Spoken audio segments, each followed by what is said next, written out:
សួស្តីបងប្អូនទាំងអស់គ្នាថ្ងៃនេះយើងទៅលេងនៅប្រាសាទតាព្រំទាំងអស់គ្នាណាតោះ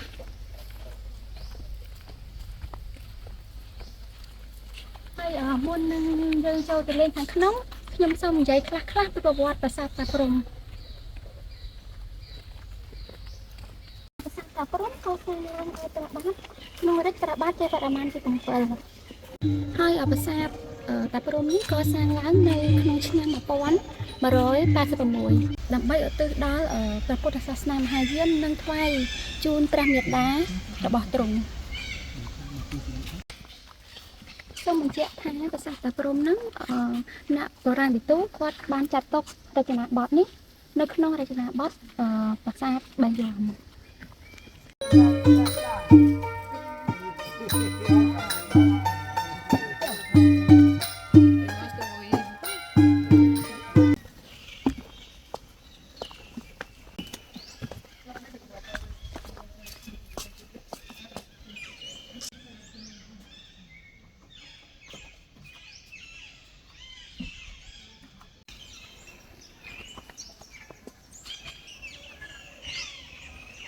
ហើយបងប្អូនប្រាសាទតាព្រំ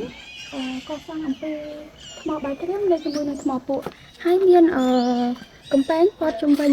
ដែលមានប្រវែង700គុណនឹង1000ម៉ែត្រ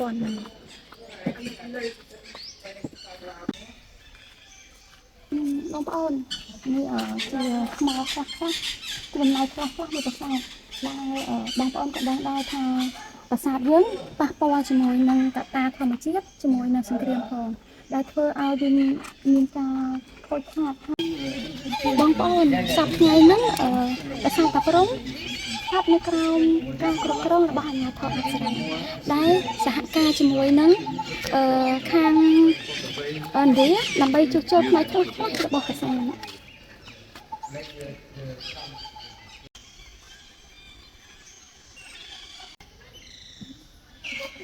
ងប្អូនប្រាសាទតាព្រំនេះគឺជាកន្លែងមួយគឺជាតំបន់ទេសចរណ៍មួយដែលស្អាតហើយបានទាក់ទាញភ្ញៀវជាតិនិងអន្តរជាតិច្រើន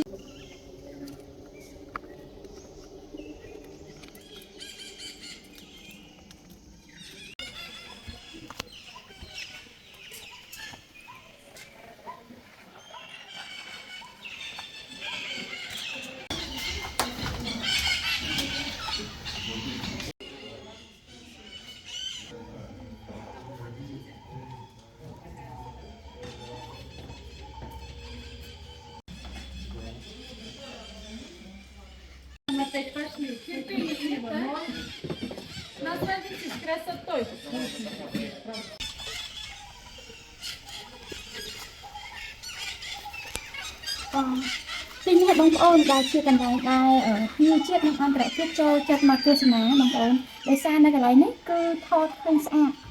ព្រោះអីមានដើមឈើតូចធំជាច្រើនគឺស្អាតខ្លាំងមែនទែនធម្មតាបងប្អូន